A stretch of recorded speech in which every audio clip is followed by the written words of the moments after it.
Good morning, students. We're going to be having a lesson on number sense, grade 7, lessons 45 through 48. These are all multiplying by powers of 10 and dividing by powers of 10. So the reason that we're about to follow the steps I'm mentioning right now is because of the type of system that we use in mathematics. So we use a base 10 system. That means that every column or place value has only 10 options. The 10 options are 0 through 9. So 0, 1, 2, 3, 4, 5, 6, 7, 8, 9. Now, why is that important to us? What that essentially allows us to do is whenever we're multiplying a number by 10, or whatever the base system is, ours is base 10. So every single time we multiply by 10, what we're actually able to do is shift numbers up by place values or down by place values. That's kind of one of the nice things. If we were multiplying by numbers by 9, we wouldn't be able to follow the system because it wouldn't always work.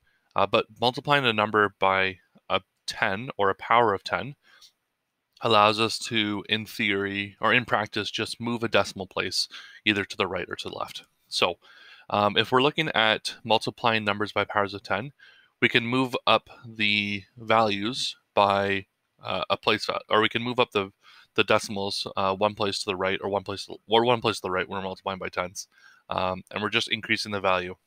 So we have 1.9 times 10.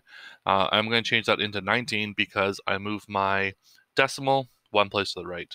And so it goes over here, and that turns into 19. I have 2.43 times 10. I'm going to move my decimal place 1 to the right, so it gives me 24.3.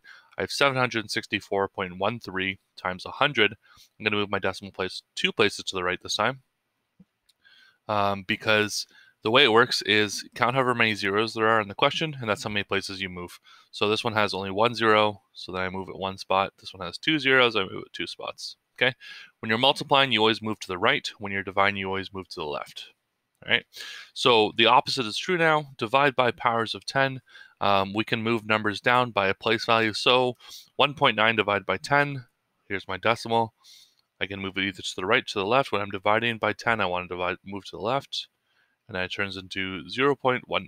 And 2.43 divided by 10 turns into 0.243. Sorry, 0.243. Yeah, that's correct.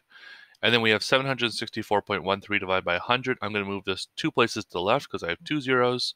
Moving to the left once, twice, and I end up with 7.6413. So these first 4 pages or so will probably be pretty quick, but I want you to pay attention to it as you're doing it and making sure that you are not making any sort of smaller silly mistakes. We're going to be talking about multiplying by whole numbers after this, but for now, multiplying by tens, dividing by tens, this is a review from previous years. And as a final reminder, when you multiply, the decimal moves to the right. When you divide, the decimal moves to the left. This only works for powers of 10, by the way. This isn't always a rule, just so you know. So if I'm multiplying 2 times 3, I'm not moving the decimal anywhere. But when I'm multiplying by powers of 10, I move to the right, and dividing, move to the left. All right, nice short lesson. Hope this was helpful. Please send me any messages you need help with on Teams.